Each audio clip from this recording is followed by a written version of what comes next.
Wow, more ogres? More hill giants? How many are in this module? Yeah, no crap. I'm all for stabbing monsters, but this is ridiculous. My dagger's gonna get dull at this rate. Wait a second, you guys.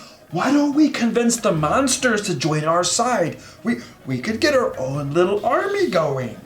That's actually a good idea. Perhaps I'll be able to save some fireballs for later. Oh, come on. That would never work, you idiot. Hey, wait a second. Mr. Dungeon Master, I thought Gary the intern was with us, not the rogue. Oh yeah.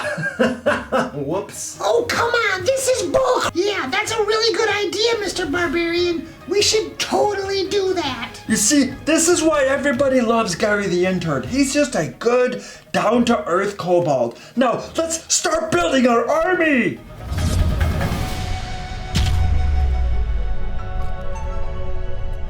Welcome to the DM Lair. I'm Luke Hart, and I've been a Dungeon Master since high school.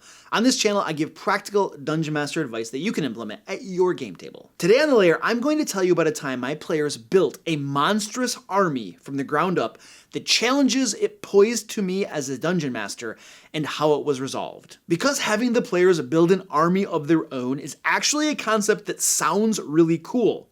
This is the sort of thing that players will probably be really excited to do, and the type of thing that you're likely to read about on Reddit with tons of upvotes and people exclaiming how awesome it is. However, it's also the sort of thing that can become a complete nightmare for the Dungeon Master. I mean, what happens when your players have an army of their own and start using it to defeat the enemies in their adventures? So there's a dungeon full of bad guys, and normally the player's characters would delve into that dungeon, have your typical dungeon crawl, and defeat those bad guys. However, if the players have an army, what stops them from simply sending their army into the dungeon to defeat it? And if they do that, should you play all of that out at the game table? Something that would be probably incredibly boggy and time-consuming, considering that Dungeons & Dragons was not designed for large-scale combat where the players are running dozens of creatures. Or does the Dungeon Master just resolve it narratively over the course of, say, 5 or 10 minutes? And then, all of the effort the Dungeon Master put into designing that adventure is pretty much wasted, right? So, this is a big, meaty topic, I feel, with lots of questions and lots of what-ifs. You see, this is the sort of thing that sounds completely amazing on paper, but could be a complete flop at the game table. So, what does the Dungeon Master do in situations like this? Let's find out, shall we? First, I just want to let you know that my latest adventure, Demons Below, is available now on DriveThruRPG. It's a variable challenge adventure designed for parties levels 1 through 4. By variable challenge, I mean that the encounters are actually different depending on what level your group is. This is a system I developed so that adventures are a little more versatile for Dungeon Masters. So if you're looking for a cool, low-level adventure for your group, or just want to help support the channel, picking up this adventure or any of the other adventures I've published is a great way to do that. I'll drop a link to DriveThruRPG down below for you. Okay, on to the story. If I remember correctly, the beginnings of my player's monstrous army began as we were running against the giants from Tales from the Yawning Portal.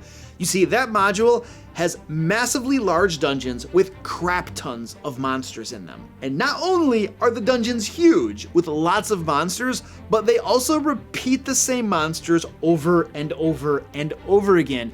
So, some groups of players might get a real kick out of killing the same monsters over and over and over again, but not my players. So my players are going through the Hill Giant steading, and as they start to run into these waves of repetitious monsters, they begin to think of ways to not have to fight them.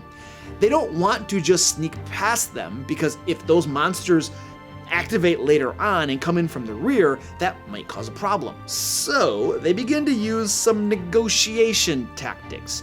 As they come upon a room of ogres, for instance, they try to convince those ogres to join their side.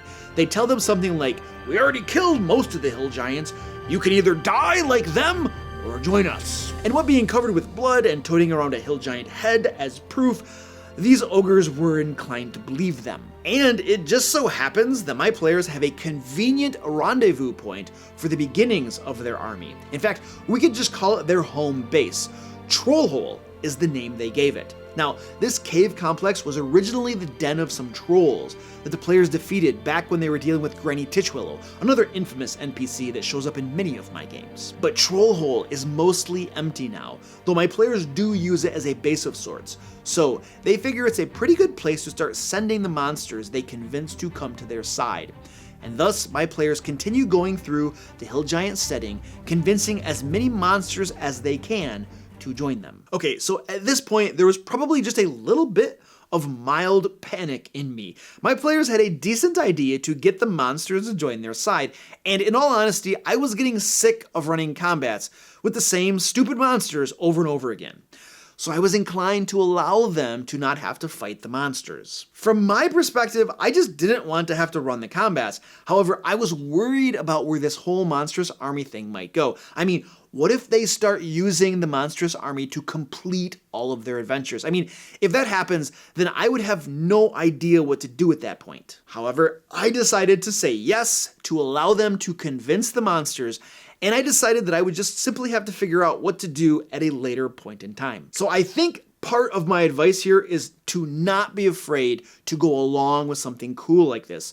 You might not know how to handle the possible ramifications as it's happening, but you'll always have time to think about it later and figure something out. Usually this means that you'll be able to come up with a solution that works and doesn't break the game. At the very worst, you might just have to level with your players, admit that you made a mistake, and have a group discussion about how to fix it. So, my players get to level 2 of the Hill Giant setting, and this is where they begin to run into crap tons of bugbears. They kill lots of them, but also get ambushed by a bunch of them when they try to take a long rest in the middle of the dungeon. I actually made a video about this not too long ago. But anyway, after slaughtering the majority of the bugbears, they convince one of the bugbears to join their side, return to Trollhole, and become the captain of the monstrous army they're assembling. The bugbear, facing the choice of death or commanding an army, chooses the latter. And for some reason, my players dub him Captain Carrot. I think this is probably one of those moments when my players asked me what the bugbear's name was. I gave them a complicated name that started with a C, and they simplified things by calling him Captain Carrot. I feel like this sort of thing happens with great frequency in my games. It's the reoccurring bastardization of a perfectly fine and completely pronounceable fantasy name that I come up with. And one of these days, I will have revenge on my players. This I swear. So then, my players come across a bunch of orcs held prisoner by the Hill Giants in the lower level. And it actually turns out that the bugbears were their prison guards. And my players free these orcs and convince them to join their ever-growing army. They send these orcs, numbering about 100 or more, back to Trollhole. As an afterthought, it occurs to them that they appointed one of their bugbear prison guards as their captain, and that when the orcs meet that bugbear, things might not go so well for that bugbear. More on that later. So at this point, the monstrous army is growing more and more, and possibly getting out of control. However, I'm not too worried about it. You see, my players and I have something that causes situations like this to not be that big of a deal. It's called trust. They trust me to run a fun game that doesn't throw Dungeon Master screwjobs at them.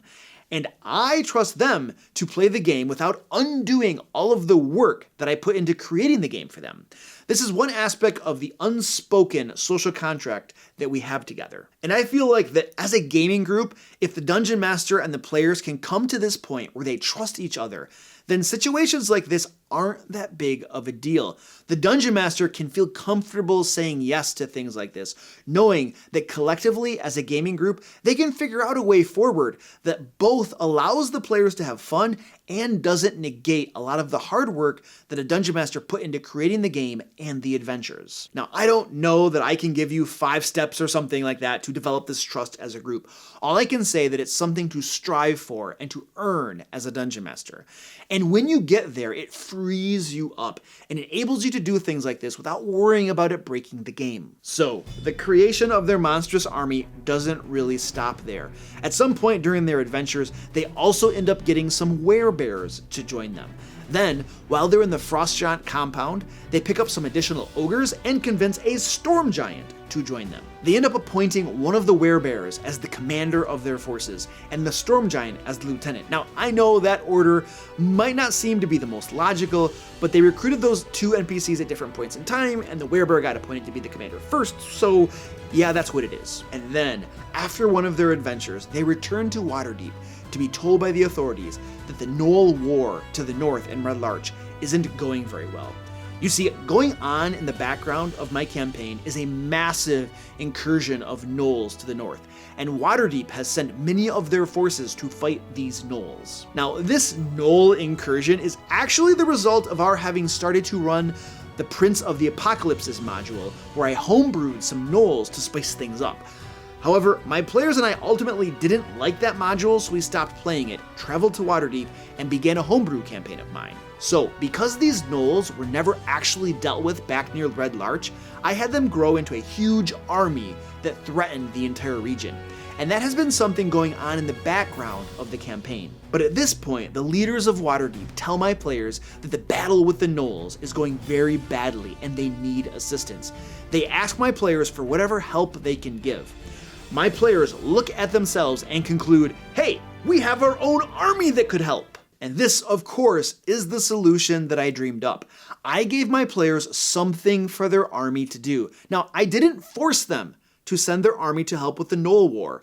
I simply presented the conflict in the game world and allowed them to come up with a solution. They could have just as easily decided to travel north to Red Larch themselves and fight the gnolls. And of course, the entire campaign would have taken a turn and become much different. But my players are in the middle of combating Lord Paxton, who poses a much greater threat to the entire region, and they're not willing to pause that. Instead, they use another resource they have at their disposal, their army of orcs, ogres, and giants. So I think part of the advice that I'm giving here is when you find yourself in a jam, use your creativity to think of a solution to it. And in this particular use case, where the players have a large army at their disposal, you really just need to give the players something to use their army against. This allows them to still feel really cool for having amassed the army, and then to be able to use it to do something effective in the game world. However, it also solves the potential problem that could result if they decide to use their army to overcome the adventures you designed for them. Because if the Dungeon Master spends lots of time creating an adventure for a small party, but the players decide to send their army instead, the Dungeon Master will probably feel like he has wasted a lot of time and effort. And as a Dungeon Master who has had similar things happen to him before, I can tell you that it can be demoralizing for Dungeon Masters. But in a similar token, it can be demoralizing for the players when the Dungeon Master always just tells them no. Now, there is a time and a place for no, but in many cases, using the classic yes, but works a whole lot better. And that's exactly what I did in this situation. So at this point, my players travel to Trollhole to talk to their monstrous army and send them north to fight the gnolls. However, en route, they are met by an orc scouting party who surrounds them, and it's looking like it might be an ambush. Now, these orcs are actually part of their own army and are supposed to be working for them. However, they are clearly gearing up for war and nearly attack my players. Fortunately, my players quickly convince them that they are the Sword Coast Guard, and in fact the commanders of the orcs and the rest of the monsters in the army. And then at that point, they begin to learn from the orcs that they have indeed been gearing up for war and are planning to attack some of the nearby settlements. This, of course, would not have been good, and my players rightly conclude that they have arrived just in time to prevent their own army from attacking the very people in the region they're trying to defend. You see, this is another part of my yes, but. You can convince the monsters to work for you, but they're still monsters. They are still evil. They still want to do bad things.